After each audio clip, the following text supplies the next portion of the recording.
നയിച്ചിടുവാൻ മോദത്തോട് 73 നിയതം ധർമാസ്പദം ജീവിതം ദീനന്മാർക്കൊരു ദൈവമായി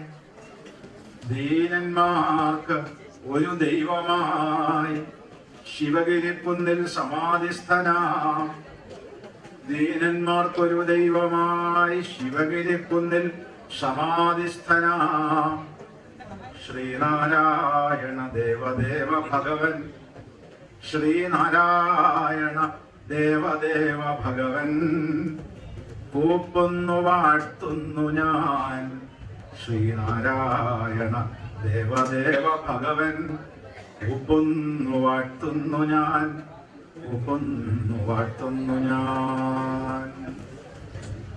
ശ്രീനാരായണ കുടുംബാംഗങ്ങളായ പ്രിയപ്പെട്ട സഹോദരി സഹോദരന്മാരെ,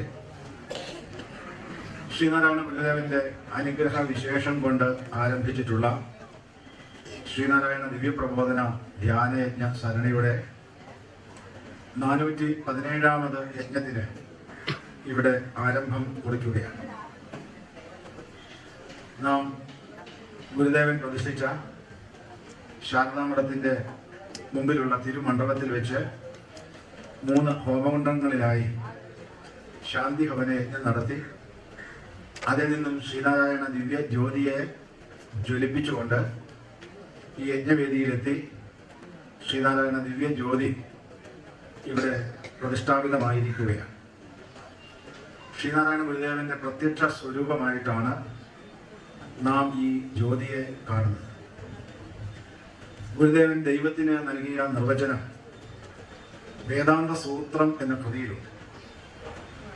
തജ്ജ്യോതിഹി തേനേദം പ്രജ്വലിതം.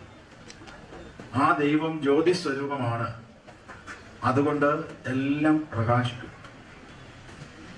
ഗുരുഭക്തരായ നിങ്ങളോട് ആരെങ്കിലും ചോദിക്കുകയാണ് നിങ്ങളുടെ ദൈവത്തിന്റെ സ്വരൂപമെന്ന്, അപ്പോൾ നിങ്ങൾക്ക് വ്യക്തമായി പറയാം, ഞങ്ങളുടെ ഗുരു ആ ദൈവത്തിന്റെ സ്വരൂപത്തെ വിശദീകരിച്ച് നൽകിയിരിക്കുന്നത് ഇങ്ങനെയാണ്: തജ്ജ്യോതിഹി തേനേദം പ്രജ്വലിതം. ആ ദൈവം ജ്യോതി സ്വരൂപമാണ്, അതുകൊണ്ട് ഇതം ഈ കാണപ്പെടുന്ന സവരീയുധാദി നിഖില സകല പ്രപഞ്ചവും പ്രകാശിച്ചു നിൽക്കുന്നു. തമേവ ഭാന്തം അനുഭാതി സർവം തസ്യ ഭാഷ സർവമിതം വിഭാതി. ആ ദിവ്യമായ പ്രകാശം കൊണ്ടാണ് എല്ലാം പ്രകാശിക്കുന്നത്. അത് പ്രകാശങ്ങളുടെ എല്ലാം പ്രകാശമായ അഖണ്ഡ പ്രകാശം. നാം സായം സന്ധിക്ക് പൂന്തോട്ടത്തിൽ വിശ്രമിക്കുന്നു എന്ന് വിചാരിക്കുക. ആ പൂന്തോട്ടത്തിൽ വിശ്രമിച്ചപ്പോൾ മിന്നാമിനുങ്ങുകൾ വന്നു. മിന്നാമിനുങ്ങളുടെ ശോഭയിൽ നാം അങ്ങനെ ലയിച്ചിരുന്നപ്പോൾ ആകാശത്തേക്ക് നോക്കിയപ്പോൾ നിറയെ നക്ഷത്രജാലങ്ങൾ, നക്ഷത്ര കൂട്ടങ്ങൾ, താരാഗണങ്ങൾ. അത് നോക്കി രസിച്ചിരുന്നു. അപ്പോഴാണ് ഭഗവാൻ ചന്ദ്രന്റെ എഴുന്നള്ളത്ത്. ഭഗവാൻ ചന്ദ്രന്റെ ആ നിലാവിൽ കുറിച്ച് നാം സന്തോഷഭരിതരായി സമയം ചെലവിട്ട് മുന്നോട്ട് പോയി. സമയം അറിഞ്ഞില്ല, നേരം വെളുത്തുപോയി. അപ്പോൾ സൂര്യദേവന്റെ എഴുന്നള്ളത്തായി ഭഗവാൻ പകലവൻ എഴുന്നള്ളുകയാണ്. ആ സൂര്യഭഗവാന്റെ പ്രഭയിൽ എല്ലാം മറന്നിങ്ങനെ ലയിച്ചിരുന്നപ്പോ പെട്ടെന്ന് വീട്ടിലുള്ള ആളുകൾ എന്നെ വിളിച്ചു. ഞാൻ ഉടൻ തന്നെ വീട്ടിലേക്ക് കയറി വീടിന്റെ കഥകളിലെല്ലാം അടച്ചു. ഞാൻ അവിടെ ഇരുന്നുകൊണ്ട് ഈ മിന്നാമിനുങ്ങളെയും നക്ഷത്രജാലങ്ങളെയും പൂർണ്ണചന്ദ്രനെയും പൂർണ്ണപ്രഭ വിതറുന്ന സൂര്യഭഗവാനെയും അകങ്ങളൊക്കെ കണ്ടു. എൻ്റെ ഉള്ളുകൊണ്ട് കണ്ടു. എൻ്റെ ഉള്ളിൽ പ്രകാശമുള്ളത് കൊണ്ടാണ് ഇതെല്ലാം പ്രകാശിക്കുന്നു എന്ന് ഞാൻ അറിയുന്നത്.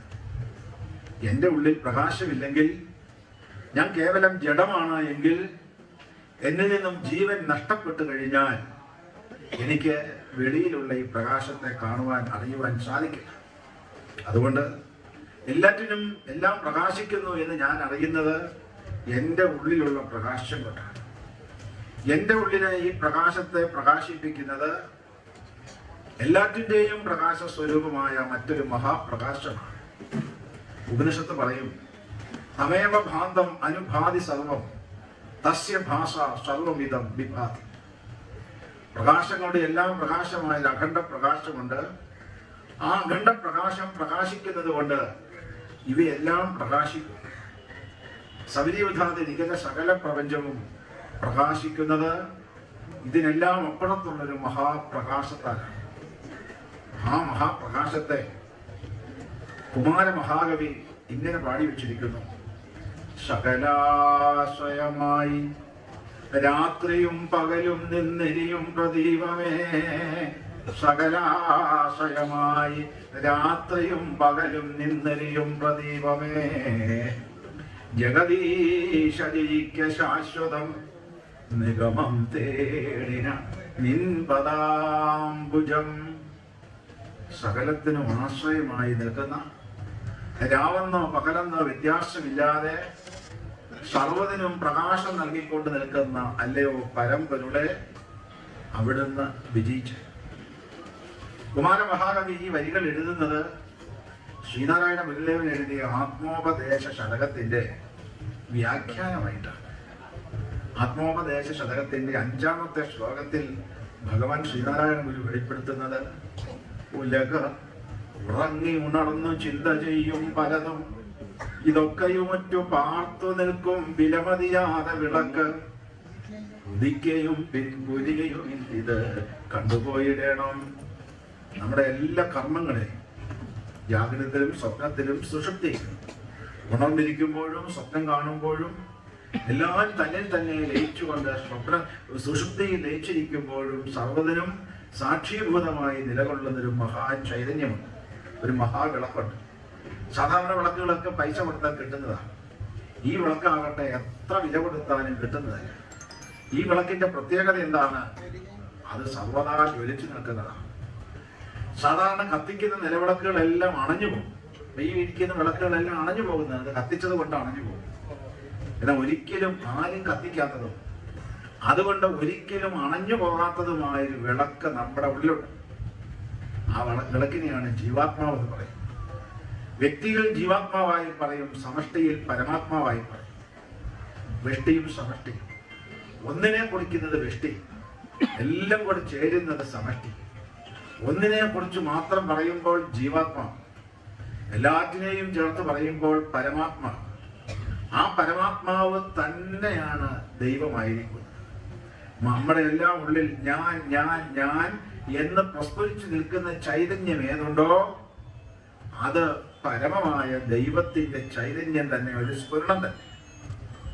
ഈശ്വര സർവഭൂതാനാം ഹൃദ്ദേശവും അർജുന ദൃഷ്ടനെ, ഭഗവാൻ ശ്രീകൃഷ്ണൻ അർജുനനെ നിമിത്തീകരിച്ചുകൊണ്ട് നൽകുന്ന ഉപദേശം അല്ലയോ അർജുന, നിന്റെ ഉള്ളിൽ ഞാൻ ഞാൻ ഞാൻ എന്ന് പ്രസ്ഫുരിച്ചു നിൽക്കുന്ന ചൈതന്യമുണ്ടല്ലോ, അത് ദൈവത്തിന്റെ ദിവ്യമായ ചൈതന്യമാണ്.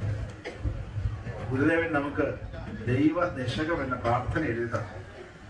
ആ ദൈവദശകം പ്രാർത്ഥനയില് അതിന്റെ 4-ാമത്തെ ശ്ലോകത്തില് ഗുരുദേവൻ പാടി വെച്ചിരിക്കുന്നു: ഉലകവൻ അഴിയും തിരയും കാറ്റും അഴകും പോലെ ഞങ്ങളും മായയും നിൻ മഹിമയും നീയും എന്ന് ഉള്ളിലാകണമേ. ആഴി, തിര, കാറ്റ്, ആഴം ഇവ എപ്രകാരം ഒന്നായിരിക്കുന്നുവോ അതുപോലെ അല്ലയോ ദൈവമേ, നീയും ഞാനും നിന്റെ മഹിമയും എല്ലാം ഒന്നാണ്. നീയും ഞാനും ഒന്നായിരിക്കുന്നു. ആ ചൈതന്യം തന്നെയാണ് ഞാനായിരിക്കുന്നത്. ഒരേ ഒരു വെള്ളത്തിലുള്ള നുരയും പതയും തിരയും കുമളയും എല്ലാം വെള്ളം തന്നെ, പുതുതായി യാതൊന്നും ഉണ്ടായില്ല. ഒരേ ഒരു വെള്ളം തന്നെ നുരയായി പതയായി തിരയായി കുമളയായി. അതുപോലെ നീയും ഞാനും ഒന്നായിരിക്കും. നിറകടൽ നീ നിറപറ നീ, വെള്ളി നടുവിൽ കതിരവൻ നീ, ജലകണഞ്ഞാൻ മണികതിർ ഞാൻ, കരയുകയാണകമുരുകി കരയുകയാണകമുരുകി, വിരയുകയാം വിരഹിതനായി, ഒരുമവരും നദിനിയും കരയുകയാണകമുരുകി. നിറകടൽ നീ നിറപറ നീ വെളിനടുവിൽ കതിരവൻ നീ ജലകണഞ്ഞാൻ മണികതിർ ഞാൻ കരയുകയാണകമുരുകി. നിറകടൽ നീ നിന്നിലെഴും തിരയടിയാൽ ചിതറി വരും ജലകണഞ്ഞാൻ മണികതിർ ഞാൻ കരയുകയാണകമുരുകി. നിറപറ നീ നിറകടൽ നീ വെളിനടുവിൽ കതിരവൻ നീ ജലകണഞ്ഞാൻ മണികതിർ ഞാൻ കരയുകയാണകമുരുകി. ഒരുമ വരും നദിനിയും ഒരുമ വരും നദിനിയും കരയുകയാണകമുരുകി. അല്ലയോ പരബ്രഹ്മ സ്വരൂപമായിരിക്കുന്ന ജഗദീശ്വര, അവിടുന്ന് ഒരു നിറഞ്ഞ നിറകടലായിരിക്കുമ്പോൾ ആ നിറഞ്ഞ നിറകടലിൽ നിന്നും തിരയടിയാൽ ചിതറി വന്ന ഒരു തുള്ളി വെള്ളം ഞാനായി. നീ ഒരു മഹാസമുദ്രമാണ് എങ്കിൽ ആ മഹാസമുദ്രത്തിലെ ഒരു തുള്ളി ഞാനാണ്. നീ വെളിനടുവിൽ കതിരവനായി പ്രകാശം ചൊരിയുന്ന ഭഗവാൻ സൂര്യനായിരിക്കുമ്പോൾ ആ സൂര്യഭഗവാന്റെ കോടാനുകോടി രശ്മികളിൽ ഒരു രശ്മി ഞാനായിരിക്കും.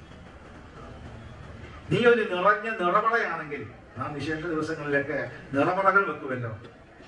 ആ നിറപറയിൽ ആയിരക്കണക്കിന് നെന്മണികളുണ്ട്. ആ നെന്മണികളിൽ ഒരു നെന്മണിയാണ് ഞാൻ. വ്യക്തിയിൽ ജീവനായി, സമഷ്ടിയിൽ നീ പരമാത്മാവായി നിൽക്കുന്നു. നീ ഞാനും ഒന്ന് തന്നെയാണ്. അതുകൊണ്ട് അടിയൻ ആത്മസമർപ്പണം ചെയ്ത് പ്രാർത്ഥിക്കട്ടെ. കരയുകയാണ അകമുരുകി വിരയുകയാം വിരഹിതനായി ഒരുമ വരും നദിനിയും ഒരുമ വരും നദിനിയും കരയുകയാണകമുരുകി കരയുകയാണകമുരുകി. അകമുരുകി അടിയൻ ആത്മസമർപ്പണം ചെയ്ത് പ്രാർത്ഥിക്കുകയാണ്. ഈ ശിവഗിരിയിൽ ഗുരുദേവന്റെ സന്യസ്ത ശിഷ്യ പരമ്പരയിൽപ്പെട്ട ഒരു മംഗളാനന്ദ സ്വാമി ഉണ്ടായിരുന്നു. ആ മംഗളാനന്ദ സ്വാമി ശിവഗിരി മാസികയിൽ എഴുതിയിട്ടതാണ് ആത്മനിവേദനം എന്ന ഞാൻ ഈ ചൊല്ലിയ ശ്ലോകത്തിലെ പദ്യത്തിലെ ഏതാനും വരികൾ. അത് കുറെ കൂടെ ദൈർഘ്യമുള്ള കവിതയാണ്. അപ്പൊ ഇവിടെ ദൈവം തമ്പുരാനും ഇവിടെ ജീവത്വം വീണു നിൽക്കുന്ന സർവ്വതും ആ ദൈവം തമ്പുരാന്റെ തന്നെ അംശമാണ്, സ്ഫുരണമാണെന്ന് പഠിപ്പിക്കുകയാണ്. ആ ദൈവം തമ്പുരാൻ പ്രകാശ സ്വരൂപനാണ്. സന്ധ്യാസമയത്ത് നാം നമ്മുടെ വീട്ടിൽ ഒരു നിലവിളക്ക് കൊളുത്തി വെക്കുമ്പോൾ ആ ദൈവത്തിന്റെ ദിവ്യ സ്വരൂപമാണ് നിലവിളക്കിൽ പ്രോജ്വലിതമാകുന്നത്. ഒരു അമ്പലത്തിൽ ദീപം ജ്വലിപ്പിക്കുമ്പോൾ ഒരു ക്രൈസ്തവൻ അവന്റെ പള്ളിയിൽ ഒരു മെഴുകുതിരി കത്തിച്ചു വെക്കുമ്പോൾ ഒക്കെ ദൈവത്തിന്റെ ദിവ്യമായ പ്രകാശം അവര് നുകരുകയാണ്, അനുഭവിക്കുകയാണ്. നാം ആ ദൈവത്തിന്റെ ദിവ്യമായ പ്രകാശത്തെ ഇവിടെ ജ്യോതിയായി, ശ്രീനാരായണ ജ്യോതിയായി ജ്വലിപ്പിച്ചിരിക്കുകയാണ്. ഗുരുദേവന്റെ പ്രതീകമായി ഈ ദിവ്യജ്യോതി ഇവിടെ പ്രസ്ഫുരിക്കുന്നു. ഗുരുദേവന്റെ പ്രത്യക്ഷമായ സാന്നിധ്യം, അനുഗ്രഹമാണ് നാം ഇതിലൂടെ അനുഭവിക്കുന്നത്. ആ ഗുരുദേവന്റെ തിരുമുമ്പിൽ ഇരുന്നുകൊണ്ട് നാം ഇവിടെ ആത്മനിവേദനം ചെയ്യുകയാണ്. അല്ലയോ ഗുരുദേവ, അവിടുന്ന് പ്രകാശ സ്വരൂപിയാണ്, അവിടുന്ന് ആനന്ദ സ്വരൂപിയാണ്, അവിടുന്ന് പരമാനന്ദ സ്വരൂപിയാണ്. നീ സത്യം ജ്ഞാനമാനന്ദം, നീ സത്യമായി ജ്ഞാനമായി ആനന്ദമായി സച്ചിദാനന്ദ സ്വരൂപമായി പ്രകാശിക്കുകയാണ്. പക്ഷേ ഞാനിവിടെ ഒരു ഭക്തനായി ദുഃഖത്തിൽപ്പെട്ട് ഉള്ളുകയാണ്. ഭാര്യയായും ഭർത്താവായും അച്ഛനായും അമ്മയായും മക്കളായും കൊച്ചുമക്കളായും വിവിധ ഭാവത്തിൽ പ്രകാശിതമായിരിക്കുന്ന ജീവന്മാരൊക്കെ തന്നെ ഓരോ രീതിയിലുള്ള ദുഃഖം അനുഭവിച്ച് കഴിയുകയാണ്. ഇവിടെ ഇരിക്കുന്ന മുഴുവൻ ആളുകളോടും ചോദിക്കുകയാണ്, എന്താ ചേട്ടാ, ചേച്ചി, അമ്മ, അച്ഛ, സുഖമാണോ? പരമമായ സുഖമാണോ? എല്ലാവരും പറയും കുറേയൊക്കെ സുഖം ഉണ്ടായിരുന്നു. നല്ല സുഖമൊന്നുമില്ല, ഓരോ പ്രശ്നങ്ങളാണ്, പങ്കപ്പാടുകളാണ്, ഒന്നും പറയണ്ട. നമ്മൾ ഈ ശാരദാമഠത്തില് ആ മണ്ഡപത്തിൽ ഇരുന്നുകൊണ്ട് ഹോമം നടത്തിയപ്പോൾ അവിടെ അകത്തെ മണ്ഡപത്തിൽ ഒരു ചടങ്ങ് നടന്നത് നിങ്ങൾ ശ്രദ്ധിച്ചിട്ടുണ്ടാവുമെന്ന് അറിയില്ല. ഒരു വിവാഹം നടന്നു. സാധാരണ മറ്റുള്ള സ്ഥലങ്ങളിൽ നിന്നും കുറച്ച് വ്യത്യസ്തമായാണ് ശിവഗിരിയിലെ വിവാഹ ചടങ്ങുകൾ നടക്കുന്നത്. ഇവിടെ ഭഗവാന്റെ തിരുമുമ്പിൽ പരസ്പരം മാല്യം അണിയിച്ചുകൊണ്ട് ആ വിവാഹകർമ്മം നിർവഹിക്കപ്പെടുന്നു. മറ്റു സ്ഥലങ്ങളിലൊക്കെ അവരുടെ പെൺകുട്ടിയുടെ അച്ഛൻ പെൺകുട്ടിയുടെ കൈ പിടിച്ച് വരന്റെ കയ്യിൽ കൊടുത്ത് ചില മന്ത്രങ്ങളൊക്കെ ചൊല്ലിപ്പിക്കും. ഈ കൈക്ക് പിടിച്ച് ചൊല്ലുന്ന മന്ത്രങ്ങൾ സംസ്കൃതത്തിലാണ്. ഇപ്പൊ നിങ്ങൾ വിചാരിക്കുന്നത് എന്തോ വലിയ അനുഗ്രഹം ചൊല്ലിയുന്ന മന്ത്രങ്ങളാണ് ഇപ്പൊ ചൊല്ലിയിരിക്കുന്നതാണ്. ഈ കൈക്ക് പിടിപ്പിച്ച് ചൊല്ലിയ മന്ത്രം എന്തെന്നറിയാമോ? ശുഭേതിഥോ ധർമ്മപ്രജ സമ്പത്തയെ, ധർമ്മപ്രജയുടെ സമ്പത്തുണ്ടാകണം, അനേകം മക്കളുണ്ടായിക്കോട്ടെ എന്നാണ് ഇവർ ഈ പറഞ്ഞു വെക്കുന്നത്. ഈ കൈക്ക് പിടിപ്പിച്ച് അനേകം മക്കളുണ്ടായിക്കൊള്ളട്ടെ. അങ്ങനെ മലയാളത്തിൽ പറഞ്ഞാൽ നിങ്ങൾക്ക് ഇഷ്ടമാകും, അതുകൊണ്ട് സംസ്കൃതത്തിൽ പറഞ്ഞു കൊടുക്കുക. ഇപ്പൊ നമ്മൾ അനുഗ്രഹ വാക്കുകളായിട്ട് ക്ഷണിക്കുന്നു. അത് കഴിഞ്ഞാൽ പിന്നീട് അടുത്ത പരിപാടി എന്താണ്? കൈക്ക് പിടിപ്പിച്ച് ആ മണ്ഡപത്തിന് മുമ്പിൽ ഇങ്ങനെ വട്ടം കറക്കി വിടും, അല്ലേ? ഈ ഇരിക്കുന്ന നിങ്ങളൊക്കെ അങ്ങനെ വട്ടം കറങ്ങിയിട്ടുണ്ടോ? കൈക്ക് പിടിച്ച് ആണോ? കൈക്ക് പിടിച്ച് വട്ടം കറങ്ങിയവരാണോ? എത്ര പ്രാവശ്യം വട്ടം കറങ്ങണം? അതൊക്കെ നല്ല നിശ്ചയ 3 പ്രാവശ്യം വട്ടം കറങ്ങണം. ഓരോരുത്തരും കൈ വിട്ട് കാണിച്ചു. അപ്പോൾ ആരംഭിച്ച കറക്കം അന്ന് ആ മണ്ഡപത്തിൽ വെച്ച് കറക്കം ആരംഭിച്ചു. പിന്നെ കറക്കം നിന്നിട്ടുണ്ടോ? ഉണ്ടോ? അന്ന് ആരംഭിച്ച കറക്കി കിട്ടത് അതിന്റെ ജീവിതകാലം ഒട്ടേറെയും കറങ്ങി കിളങ്ങി പോവുകയാണ്. കുടുംബജീവിതം ദിവസവും മാസങ്ങളും കഴിയുമ്പോൾ പറയും, എൻ്റെ പൊന്നു സ്വാമി ഒരു സ്വസ്ഥതയുമില്ല, വല്ലാത്ത പ്രശ്നമാണ്. കുടുംബത്തിൽ അംഗങ്ങൾ കൂടിയിരിക്കുന്നു, മക്കളായിരിക്കുന്നു, കുടുംബഭാരം താങ്ങാൻ പറ്റുന്നില്ല. പണ്ടൊക്കെ റോഡിന്റെ ഇരു സ്ഥലങ്ങളിൽ ചുമട് താങ്ങികളുണ്ടായി. ഇന്നത്തെ പോലെ വാഹന സൗകര്യമൊന്നും ഇല്ലാതിരുന്ന, യാത്രാ സൗകര്യം വേണ്ടവണ്ണം ഇല്ലാതിരുന്ന അക്കാലത്ത്, പണ്ടത്തെ കാലത്ത് ചുമട് താങ്ങികളുണ്ട്. ചുമടുമായിട്ട് കച്ചവടത്തിനും ഓരോ കാര്യങ്ങൾക്കും വേണ്ടി ചന്തയിൽ പോയി മടങ്ങി വരുന്നവർ ആ ചുമട് ഇങ്ങനെ വഹിച്ചു കുറെ കഴിയുമ്പോൾ താങ്ങാനാവാതെ വരുമ്പോൾ ചുവട് എവിടെയെങ്കിലും ഇറക്കി വെച്ചാൽ ഇപ്പോൾ അത് വിശ്രമിക്കും. ആ ചുവട് ഇറക്കി വെക്കുന്നതിനെയാണ് ചുവട് താങ്ങി എന്ന് പറയുന്നത്. ഇങ്ങനെ 2 കല്ല് കുത്തനെ വെച്ചിട്ട് അതിന്റെ മുകളിൽ ഒരു കല്ല് നീളത്തിൽ വെച്ച് ആ കല്ലിലേക്ക് ഭാരം ഇറക്കി വെക്കാം, മറ്റൊരാളുടെ സഹായം കൂടാതെ. വേറൊരാളുടെ സഹായം കൂടാതെ ആ ഭാരം എടുത്ത് വീണ്ടും തലയിൽ വെച്ചുകൊണ്ട് പോകാം. ഒരു 10 കിലോമീറ്റർ പോകണമെങ്കിൽ അതിനിടയ്ക്ക് 5 ഇടത്തെങ്കിലും ഓരോ ചുമടുതാങ്ങികൾ വെച്ചു. അതുകൊണ്ട് അന്നത്തെ ആളുകളെ സംബന്ധിച്ച് ഭാരം ചുമന്നുകൊണ്ട് പോയ ആളുകൾക്ക്, വഹിച്ചിരുന്ന ആളുകൾക്ക് ഒരു സമാശ്വാസമായിരുന്നു ഈ ചുമട് താങ്ങികൾ. ഇതുപോലെ ഞാൻ പറയട്ടെ പ്രിയ സഹോദരങ്ങളെ, നിങ്ങൾ കുടുംബഭാരവും ചുമ്മിക്കൊണ്ട് മുന്നോട്ട് പോകുന്നു. ഈ കുടുംബഭാരവും ചുമ്മിക്കൊണ്ട് മുന്നോട്ട് പോകുമ്പോൾ നിങ്ങളുടെ ഭാരം ഒന്ന് ഇറക്കി വെച്ച് സമാശ്വസിക്കുവാൻ ഒരു ചുമടുതാങ്ങിയുണ്ടോ? ഒരു അത്താണിയുണ്ടോ? ഒരു അഭയമുണ്ടോ? പ്രതിഷ്ഠിച്ചുകൊണ്ട് അവിടുത്തെ മന്ത്രം ചൊല്ലിക്കൊണ്ട് പ്രാർത്ഥിക്കൂ, ധ്യാനിക്കൂ. നിങ്ങൾക്ക് ശാന്തി കിട്ടും, സമാധാനം കിട്ടും. ആ ഗുരുദേവൻ പ്രകാശ സ്വരൂപനാണ്. ഗുരു എന്ന് പറഞ്ഞാൽ പ്രകാശം എന്നാണ് അർത്ഥം. ഒരിക്കലും നിങ്ങൾ മറക്കരുത്. ഗു അന്ധകാരം, ഗു നിരോധിച്ചത്. അന്ധകാരത്തെ, ഇരുട്ടിനെ നിരോധിച്ചു കഴിഞ്ഞാലുള്ളത് വെളിച്ചമാണ്. ഗുരു വെളിച്ചമാണ്. ശ്രീനാരായണ ഗുരു വെളിച്ചമാണ്. നമുക്കൊരു വലിയ ആശ്ചര്യമാണ്, അത്ഭുതമാണ്. ഭഗവാന് ഈ നാരായണൻ എന്നുള്ള പേര് കെട്ടിയത്. നാരായണ ഗുരു, ശ്രീനാരായണ ഗുരുദേവൻ, ശ്രീനാരായണ പരമഹംസദേവൻ. ആ ദൈവികമായ നാമത്തിൽ അവിടുന്ന് പ്രശോഭിതമായിരിക്കുന്നത് നിയതിയുടെ നിശ്ചയം അനുസരിച്ചാണ്. ഞാൻ പലപ്പോഴും ആലോചിച്ചിട്ടുണ്ട്, ഗുരുദേവൻ അല്ല കുട്ടപ്പനോ അല്ല ജനാർദ്ദനെന്നോ കേശവനെന്നോ ദാമോദരനോ ഇങ്ങനെയുള്ള പേരൊക്കെയാണ് ഇട്ടിരുന്നെങ്കിൽ കേശവ ധർമ്മ പരിപാലന യോഗമെന്നോ അല്ലെങ്കിൽ കുട്ടപ്പൻ ധർമ്മ പരിപാലന യോഗം എന്നൊക്കെ പറഞ്ഞാൽ എങ്ങനെ ഇരിക്കും? കോന്തൻ, പല പേരുണ്ടല്ലേ. കോന്തൻ ധർമ്മ പരിപാലന യോഗം എന്ന് പറഞ്ഞാൽ എന്തായിരിക്കും? ഭഗവാന് നാരായണൻ എന്നുള്ള പേര് കിട്ടി. നാരായണൻ, ശ്രീനാരായണൻ ഗുരുദേവൻ. നോക്കുക, ആ പേരിന് തന്നെ ദൈവികതയുണ്ട്. നീതിയുടെ നിശ്ചയമാണ് ഗുരുദേവൻ ആ പേര് ലഭ്യമായത്. ശ്രീനാരായണ ഗുരുദേവൻ, ആ ദൈവത്തിന്റെ സ്വരൂപം, പ്രത്യക്ഷ ദൈവതം. ആ ദൈവതം പ്രകാശ സ്വരൂപമായി നമ്മുടെ ഉള്ളിലുണ്ട്. ഞാൻ പറയുന്നു പ്രിയ സഹോദരങ്ങളെ, സന്ധ്യ ഉപാസീത, സന്ധ്യയിൽ ഉപാസന ചെയ്യണം. 3 സന്ധ്യയുണ്ട്. ആ ത്രിസന്ധികളിൽ ഉപാസന ചെയ്യുക. 3 സന്ധികളിലും സാധിക്കുന്നില്ലെങ്കിൽ ഒരു നേരമെങ്കിലും ഭഗവാൻ ശ്രീനാരായണ ഗുരു വെളിപ്പെടുത്തുന്നു. പുതിയ പൂവ് പറിച്ച് ഭവാനെ ഞാൻ മതിയിലോർത്ത് ഒരു നേരവുമെങ്കിലും ഗതി വരും പടി പൂജകൾ ചെയ്തതില്ല, അതിനുടെ പിഴയോ ഇതു ദൈവമേ. നമുക്ക് ഗുരുദേവൻ ഒരു സംസ്കാരം തന്നു. ആ സംസ്കാരം ഉള്ളിൽ നിറച്ചുകൊണ്ട് ആ സാത്വികമായ ദൈവികമായ മാർഗത്തെ അനുസന്ധാനം ചെയ്തുകൊണ്ട് മതിയിലോർത്ത് ബുദ്ധിയിൽ വെച്ച് ഒരു നേരമെങ്കിലും, 3 നേരവും ഉപാസിക്കാൻ സാധിക്കുന്നില്ലെങ്കിൽ ഒരു നേരമെങ്കിലും ഗതി വരും പടി, ഗതി ഉണ്ടാകാൻ നാം സാധന ചെയ്യണം, ഉപാസന ചെയ്യണം. കയ്യും വീശി നടക്കുന്ന പല ആളുകളെയും ഞാൻ കണ്ടിട്ടുണ്ട്. ശ്രീനാരായണ ഗുരു അങ്ങനെ ആത്മീയതയും ദൈവീകതയും ഒന്നുമല്ല പറഞ്ഞു തന്നത്. ശ്രീനാരായണ ഗുരു പരമാർത്ഥമായി ഈ മണ്ണു മാത്രം എന്ന് ഉപദേശിച്ച് ഭൗതിക മാർഗത്തിലൂടെ ജനങ്ങളെ നയിച്ച സാമൂഹ്യ പരിഷ്കർത്താവാണ്, വിപ്ലവകാരിയാണ് എന്ന് പറഞ്ഞു നടക്കുന്ന ആളുകൾ നമ്മുടെ ചുറ്റുമുണ്ട്, ഈ വക്കല പ്രാന്തങ്ങളിൽ തന്നെ. അവരിവിടെ വന്ന് ശിവഗിരിയിലെ ശാരദാമഠം എന്ന് പറഞ്ഞ കല്യാണം നടത്താനുള്ള സ്ഥലമാണെന്നാണ് ധരിച്ചു വെച്ചിരിക്കുന്നത്. അവർ ഈ ശാരദാമഠത്തിൽ വന്ന് കല്യാണം നടത്തിയിട്ട് മടങ്ങിപ്പോകും. ഈ മഹാസമാധി മന്ദിരത്തിൽ പോയി തൊഴില്ല. പാവങ്ങൾ അറിഞ്ഞുകൂടാത്ത ആളുകൾ. ഗുരുദേവൻ ആരാണ്? ശ്രീനാരായണ ഗുരുദേവൻ ആരാണ്? ശ്രീനാരായണ ഗുരുദേവന്റെ മഹിമാവിശേഷം എന്താണെന്ന് അറിഞ്ഞുകൂടാത്ത സാധുക്കൾ. ഞാൻ പറയട്ടെ, ലോകത്ത് ഏത് ആരാധനാലയം ഉണ്ടെങ്കിലും ശിവനെയോ ജനാർദ്ദനെയോ കൃഷ്ണനെയോ രാമനെയോ ശിവനെയോ അല്ലെങ്കിൽ തിരുപ്പതി അപ്പനെയോ ശബരിമല അയ്യപ്പനെയോ എന്ന് വേണ്ട ഏതേത് ദേവീദേവന്മാരെ പ്രതിഷ്ഠിച്ച ഏതൊരു അമ്പലമുണ്ടോ അതിനേക്കാളെല്ലാം ആധ്യാത്മിക ദിവ്യച്ഛവി പ്രസരിച്ചു നിൽക്കുന്ന ആത്മീയ കേന്ദ്രമാണ് മഹാസമാധി മന്ദിരം. ആ മഹാസമാധി മന്ദിരത്തിൽ നിന്നും ലഭ്യമാകുന്ന അനുഭൂതി അത് അദമ്യമാണ്.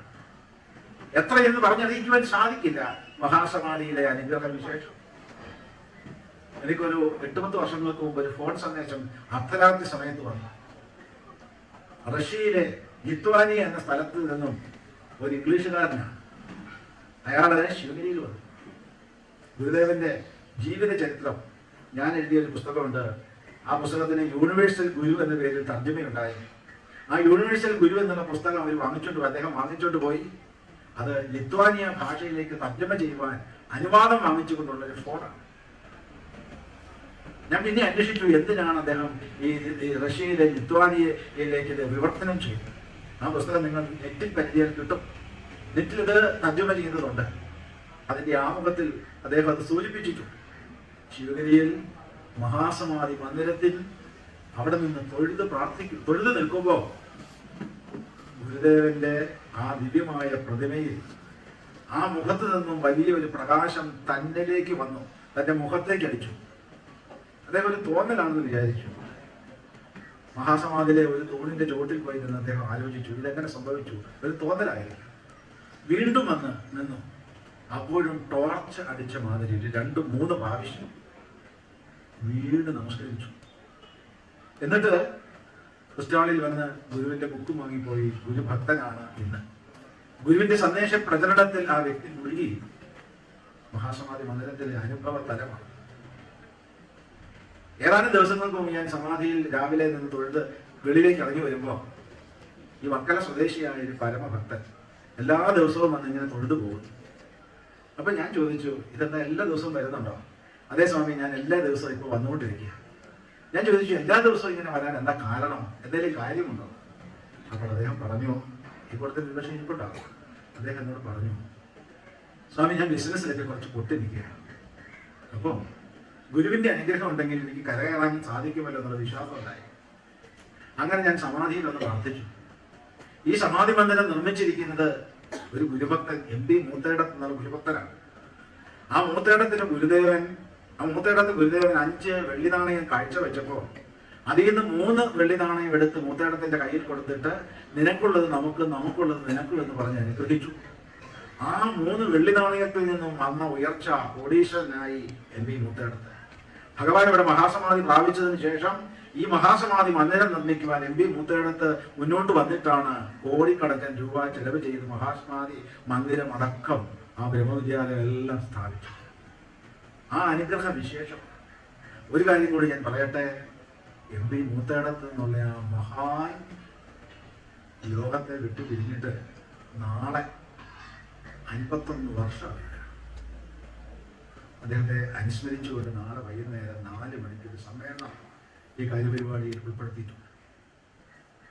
ഇനി ഞാൻ മനസ്സിൽ കാണുന്നത് എല്ലാ വർഷവും ഈ ഡിസംബർ മാസം 23-ാം തീയതി MP മൂത്തേടത്തിനെ സ്മരിച്ചുകൊണ്ട് ഇവിടെ ഒരു സ്മാരക പ്രഭാഷണം ഉണ്ടായി. നാളെ ഇത് നടക്കും. ആ MP മൂത്തേടത്ത് ഗുരുദേവന്റെ കരുണാ കടാക്ഷം കൊണ്ട് അനുഗ്രഹം കൊണ്ട് വളർന്നു വലുതായി കോടീശ്വരനായി ആ ഗുരുത്വം അദ്ദേഹം മറന്നില്ല. പലർക്കും 10 പൈസ ഉണ്ടായി കഴിയുമ്പോൾ ഗുരുദേവനെ മറന്നു കളയും. പിന്നെ അവരുടെ ദൈവം മറ്റുള്ള ക്ഷേത്രങ്ങളിലെ അല്ലെങ്കിൽ പത്മനാഭസ്വാമി ക്ഷേത്രത്തിലോ മണ്ടയ്ക്കാട്ടോ അങ്ങനെയുള്ള സ്ഥലങ്ങളിലായിരിക്കും അവർക്ക് ദൈവം ഇരിക്കുന്നത്, ശിവഗിരിയിലല്ല. അങ്ങനെയുള്ള ഒത്തിരി ആളുകളെ എനിക്കറിയാം. പക്ഷെ മൂത്തയിടത്തിന് ധനമുണ്ടാകും തോറും ഭക്തി വർദ്ധിച്ചുകൊണ്ടിരുന്നു. അദ്ദേഹം ഗുരുദേവനെ ഭഗവാൻ എന്ന് മാത്രമേ വിളിച്ചിരുന്നുള്ളൂ. ഭഗവാൻ എന്ന് പറഞ്ഞു കഴിയുമ്പോൾ തന്നെ രണ്ട് കണ്ണുകളും നിറഞ്ഞൊഴുകും. ഈ മഹാസമാധിയിൽ പ്രതിഷ്ഠിച്ചിരിക്കുന്ന ദിവ്യമായ വിഗ്രഹം മൂത്തയിടത്തിന്റെ ഷൊർണൂരിലുള്ള ഗൃഹത്തിൽ ശ്രീനാരായണ ഭവനം, വീടിനും പേരിട്ടു, ശ്രീനാരായണ ഭവനത്തിൽ നിന്ന് എഴുന്നള്ളിച്ച് ശിവഗിരിയിലേക്ക് കൊണ്ടുവന്നതിന്റെ ചരിത്രം മഹാനായ ഗീതാനന്ദ സ്വാമി, അന്ന് സെക്രട്ടറി ആയിരുന്ന ഗീതാനന്ദ സ്വാമി, മഹാസമാധി മന്ദിര പ്രതിഷ്ഠയുടെ സെക്രട്ടറി ആയിരുന്ന ആ ഗീതാനന്ദ സ്വാമി മഹാസമാധി മന്ദിര സ്മൃതി എന്ന പേരിൽ എഴുതിയിട്ടുണ്ട്. നമ്മുടെ പുസ്തക സ്റ്റാളിലുണ്ട് മഹാസമാധി മന്ദിര സ്മൃതി എന്ന പുസ്തകം. ആ പുസ്തകത്തിൽ സ്വാമി പറഞ്ഞിട്ടുണ്ട്, എം പി മൂത്തയിടത്ത് ചൊന്നൂരിൽ നിന്നും ശിവഗിരിയിലേക്ക് ഈ പ്രതിമയുമായി യാത്ര ചെയ്യുമ്പോൾ അദ്ദേഹത്തെ പല സ്ഥലങ്ങളിലും കാണാൻ ആളുകൾ തിങ്ങിക്കൂടുമായി. പ്രസംഗിക്കുവാൻ വേണ്ടി അദ്ദേഹം മൈക്കിന് മുമ്പിൽ നിന്ന് എന്റെ ഭഗവാനെ എന്ന് പറഞ്ഞു കഴിയുമ്പോൾ രണ്ട് കണ്ണുകളും നിറഞ്ഞ് കണ്ണീരിങ്ങനെ ഒഴുകുമായിരുന്നു. അങ്ങനെയുള്ള പരമഭക്തർ, നാമും അങ്ങനെയുള്ള ഭക്തരായി മാറണം. ഗുരുദേവന്റെ സ്മരണയിൽ, ഗുരുദേവന്റെ പ്രാർത്ഥനയിൽ, ഗുരുദേവന്റെ സങ്കല്പത്തിൽ നാം വികാരഭരിതരാകണം. ഗീതാനന്ദ സ്വാമി ശിവഗിരി മഠാധിപതിയായിരുന്ന ആളാണ്. ആ ഗീതാനന്ദ സ്വാമി എഴുതിയ ശ്ലോകം എന്റെ സ്മരണയിൽ വരുന്നു. ആരുടെ ദിവ്യ സ്മരണയിൽ എൻ ദേഹം കോരിത്തരിച്ചിടുന്നു, ആരുടെ ദിവ്യ സ്മരണയിൽ എൻ ദേഹം കോരിത്തരിച്ചിടുന്നു, ആരുടെ നാമശ്രവണം എൻ കന്നത്തിൽ പീയൂഷധാരയൂ.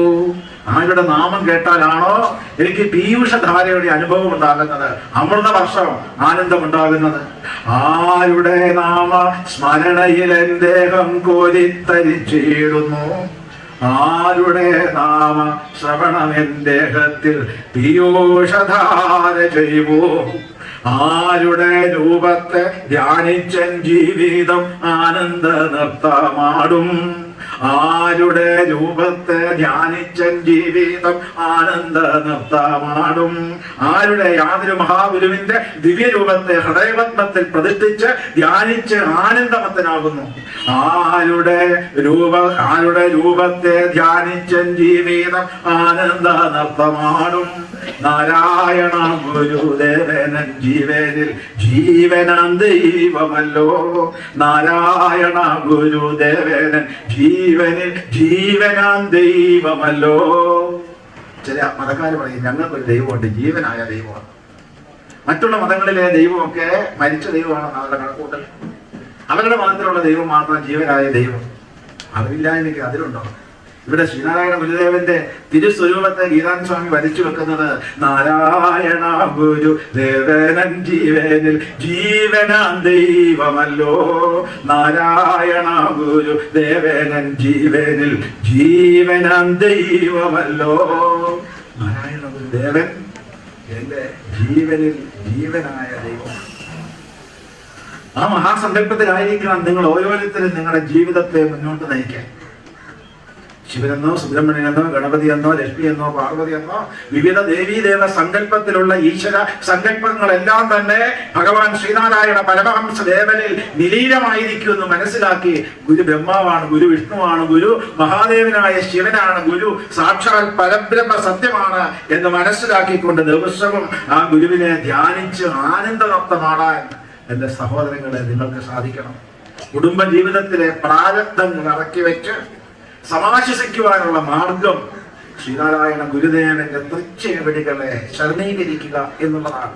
കുമാര മഹാകവി പാടിവെച്ചു, അൻപാർന്നവരുണ്ടോ പരവിജ്ഞാനികളുണ്ടോ, അൻപാർന്നവരുണ്ടോ പരവിജ്ഞാനികളുണ്ടോ, വൻപാക വെടിഞ്ഞുള്ളവർ ഉണ്ടോ ഇതുപോലെ.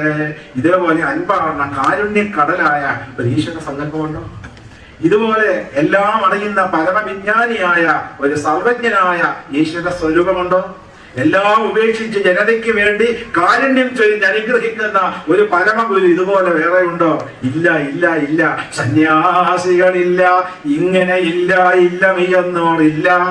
വന്യാസമേലുന്നവരും ശ്രീ ഗുരുമൂർത്തേ.